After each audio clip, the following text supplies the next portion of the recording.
The Music of Erich Zann by H.P. Lovecraft. I have examined maps of the city with the greatest care, yet have never again found the Rue d'Orsay. These maps have not been modern maps alone, for I know that names change. I have, on the contrary, delved deeply into all the antiquities of the place, and have personally explored every region, of whatever name, which could possibly answer to the street I knew as the Rue d'Orsay. But despite all I have done, it remains a humiliating fact that I cannot find the house, the street, or even the locality where, during the last months of my impoverished life as a student of metaphysics at the university, I heard the music of Erich Zann. That my memory is broken, I do not wonder, for my health, physical and mental, was gravely disturbed throughout the period of my residence in the Rue d'Orsay, and I recall that I took none of my few acquaintances there. But that I cannot find the place again is both singular and perplexing, for it was within a half-hour's walk of the university and was distinguished by peculiarities which could hardly be forgotten by anyone who had been there. I have never met a person who has seen the Rue d'Orsay. The Rue d'Orsay lay across a dark river bordered by precipitous brick, blear-windowed warehouses and spanned by a ponderous bridge of dark stone. It was always shadowy along that river, as if the smoke of neighboring factories shut out the sun perpetually. The river was also odorous with evil stenches which I have never smelled elsewhere, and which may someday help me to find it, since I should recognize them at once. Beyond the bridge were narrow cobbled streets with rails, and then came the ascent, at first gradual, but incredibly steep as the Rue d'Orsay was reached. I have never seen another street as narrow and steep as the Rue d'Orsay. It was almost a cliff, closed to all vehicles, consisting in several places of flights of steps, and ending at the top in a lofty, ivied wall. Its paving was irregular, sometimes stone slabs, sometimes cobblestones, and sometimes bare earth with struggling greenish-grey vegetation. The houses were tall, peaked-roofed, incredibly old and crazily leaning backward, forward, and sidewise. Occasionally an opposite pair, both leaning forward, almost met across the street like an arch, and certainly they kept most of the light from the ground below. There were a few overhead bridges from house to house across the street. The inhabitants of that street impressed me peculiarly. At first, I thought it was because they were all silent and reticent, but later decided it was because they were all very old. I do not know how I came to live on such a street, but I was not myself when I moved there. I had been living in many poor places, always evicted for want of money, until at last I came upon that tottering house in the Rue d'Orsay, kept by the paralytic Blandot. It was the third house from the top of the street, and by far the tallest of them all. My room was on the 5th story, the only inhabited room there, since the house was almost empty. On the night I arrived, I heard strange music from the peaked garret overhead, and the next day asked old Blandot about it. He told me it was an old German viol player, a strange, dumb man who signed his name as Erich Zann, and who played evenings in a cheap theatre orchestra, adding that Zann's desire to play in the night after his return from the theatre was the reason he had chosen this lofty and isolated garret room, whose single gable window was the only point on the street from which one could look over the terminating wall at the declivity and panorama beyond. Thereafter, I heard Zann every night, and although he kept me awake, I was haunted by the weirdness of his music. Knowing little of the art myself, I was yet certain that none of his harmonies had any relation to music I had heard before, and concluded that he was a composer of highly original genius. The longer I listened, the more I was fascinated, until after a week I resolved to make the old man's acquaintance. One night, as he was returning from his work, I intercepted Zann in the hallway and told him that I would like to know him and be with him when he played. He was a small, lean, bent person, with shabby clothes, blue eyes, grotesque satyr-like face, and nearly bald head, and at my first words seemed both angered and frightened. My obvious friendliness, however, finally melted him, and he grudgingly motioned to me to follow him up the dark, creaking, and rickety attic stairs. His room, one of only two in the steeply pitched garret, was on the west side, toward the high wall that formed the upper end of the street. Its size was very great, and seemed the greater because of its extraordinary bareness and neglect. Of furniture, there was only a narrow iron bedstead, a dingy washstand, a small table, a large bookcase, an iron music rack, and 3 old-fashioned chairs. Sheets of music were piled in disorder about the floor. The walls were of bare boards, and had probably never known plaster, whilst the abundance of dust and cobwebs made the place seem more deserted than inhabited. Evidently, Erich Zann's world of beauty lay in some far cosmos of the imagination. Motioning me to sit down, the dumb man closed the door, turned the large wooden bolt, and lighted a candle to augment the one he had brought with him. He now removed his vial from its moth-eaten covering, and taking it, seated himself in the least uncomfortable of the chairs. He did not employ the music rack, but offering no choice and playing from memory, enchanted me for over an hour with strains I had never heard before, strains which must have been of his own devising. To describe their exact nature is impossible for one unversed in music. They were a kind of fugue, with recurrent passages of the most captivating quality, but to me were notable for the absence of any of the weird notes I had overheard from my room below on other occasions. Those haunting notes I had remembered, and had often hummed and whistled inaccurately to myself, so when the player at length laid down his bow, I asked him if he would render some of them.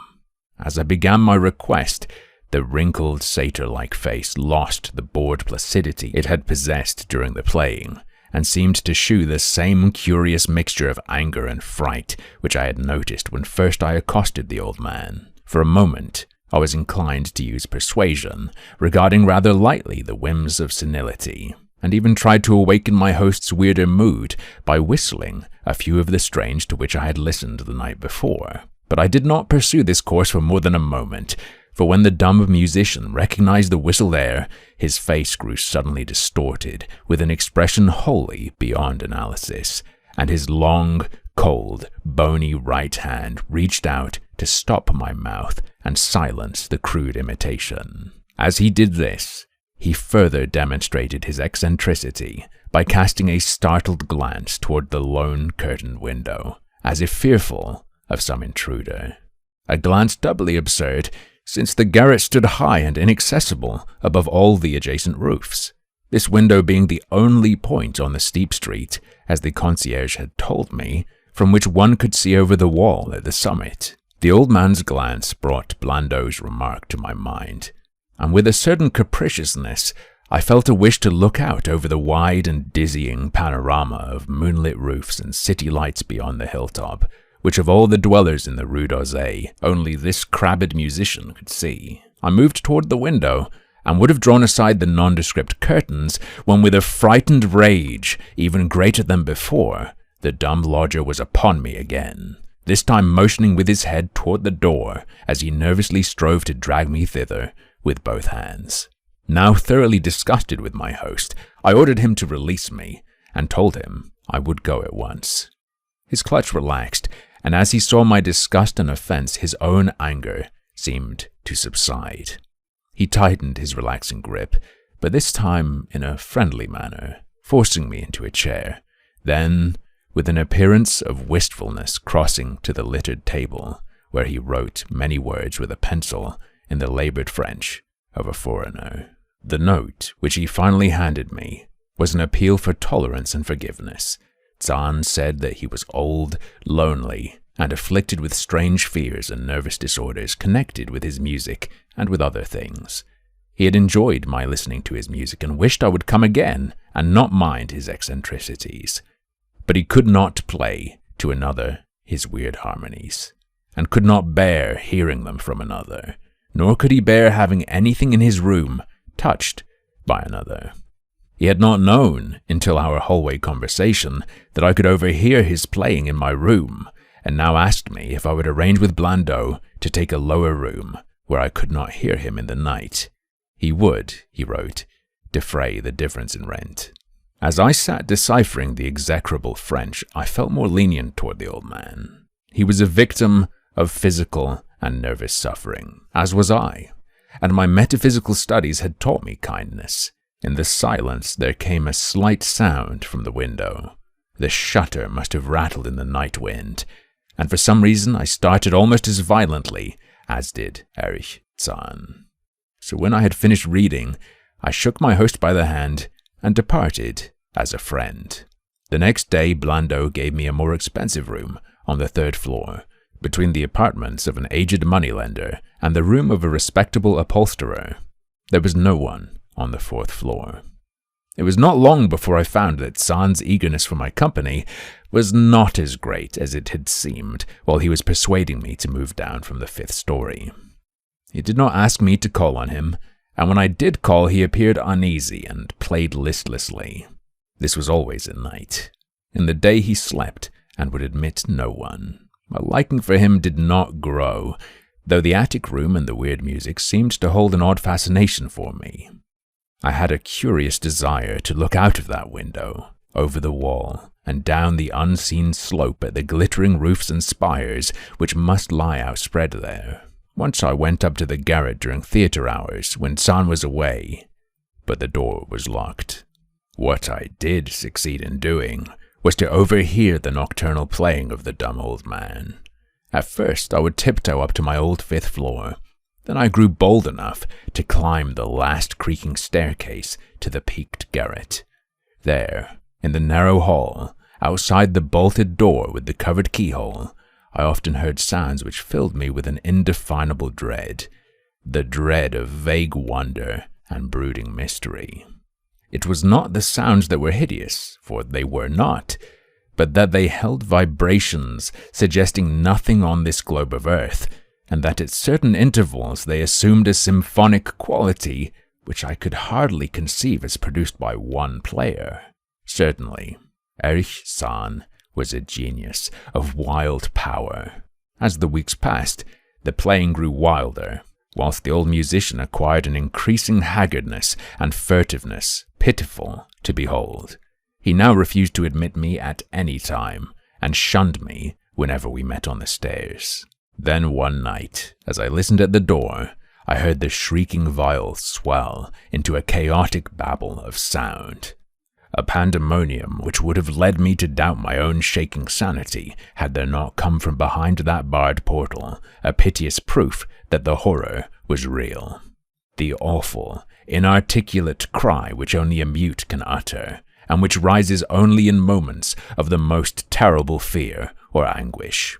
I knocked repeatedly at the door, but received no response. Afterward I waited in the black hallway, shivering with cold and fear, till I heard the poor musician's feeble effort to rise from the floor by the aid of a chair. Believing him just conscious after a fainting fit, I renewed my rapping, at the same time calling out my name reassuringly. I heard Zann stumble to the window and close both shutter and sash, then stumble to the door, which he falteringly unfastened to admit me.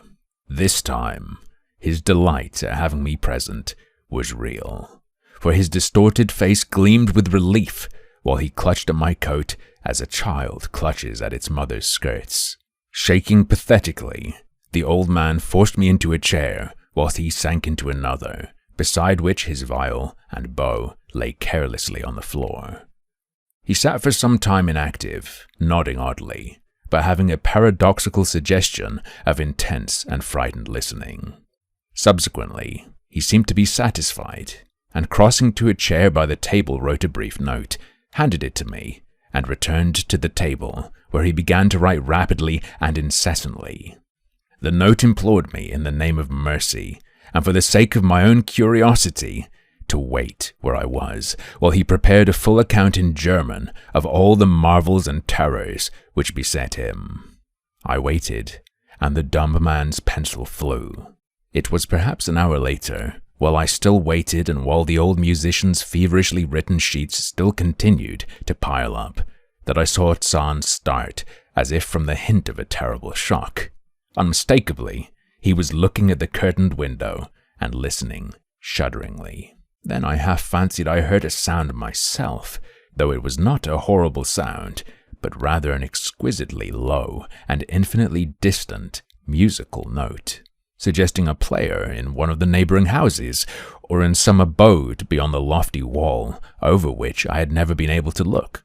Upon Zann, the effect was terrible, for dropping his pencil suddenly he arose, seized his viol, and commenced to rend the night with the wildest playing I had ever heard from his bow, save when listening at the barred door. It would be useless to describe the playing of Erich Zann on that dreadful night.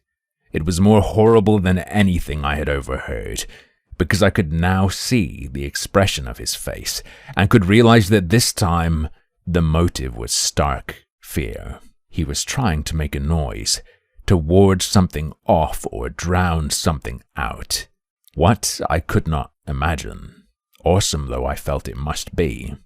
The playing grew fantastic, delirious, and hysterical, yet kept to the last the qualities of supreme genius which I knew this strange old man possessed. I recognized the air. It was a wild Hungarian dance popular in the theaters, and I reflected for a moment that this was the first time I had ever heard Zann play the work of another composer.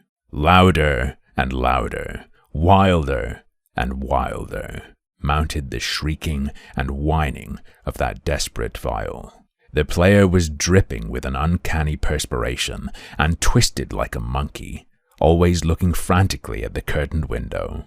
In his frenzied strains, I could almost see shadowy satyrs and bacchanals dancing and whirling insanely through seething abysses of clouds and smoke and lightning. And then I thought I heard a shriller, steadier note that was not from the viol, a calm, deliberate, purposeful, mocking note from far away in the west. At this juncture, the shutter began to rattle in a howling night wind which had sprung up outside as if in answer to the mad playing within.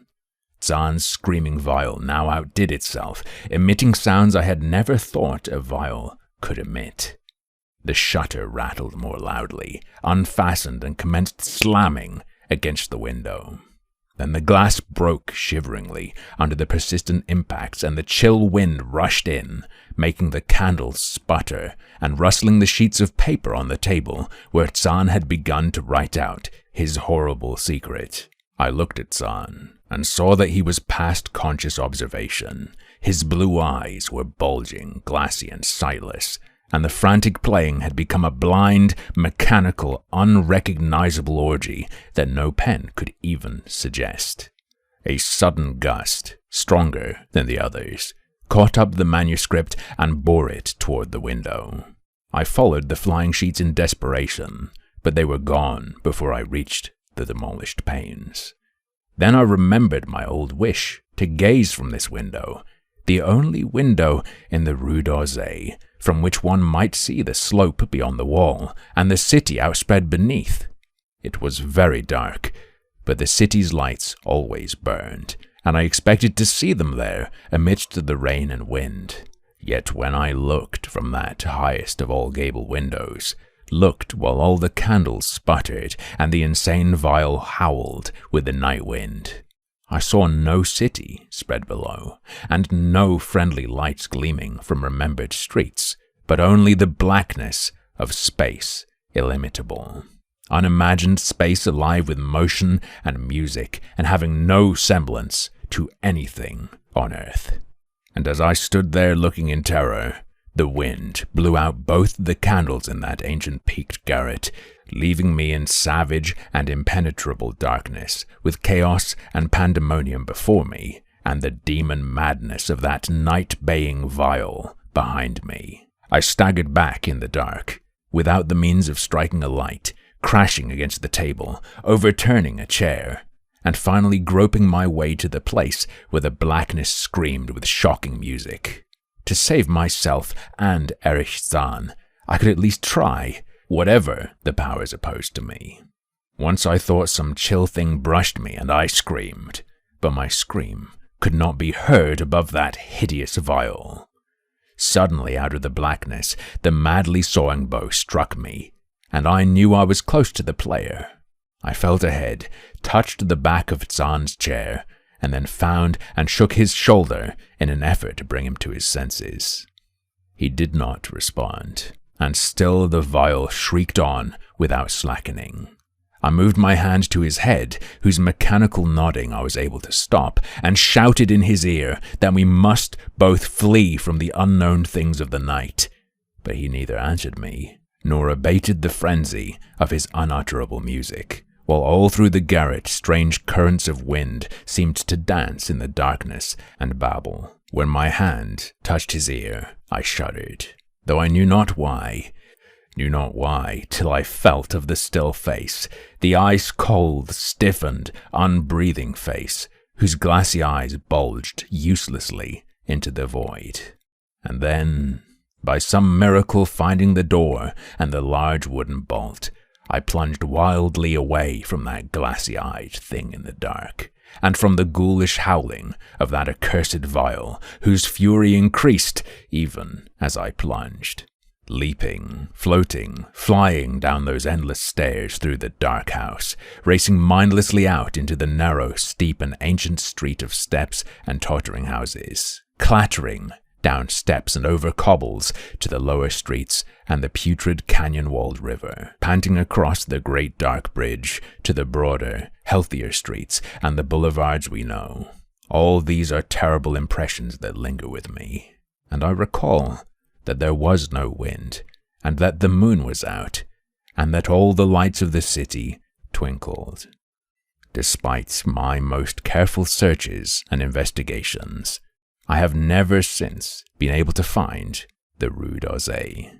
But I am not wholly sorry, either for this or for the loss in undreamable abysses of the closely written sheets, which alone could have explained the music of Erich Zann.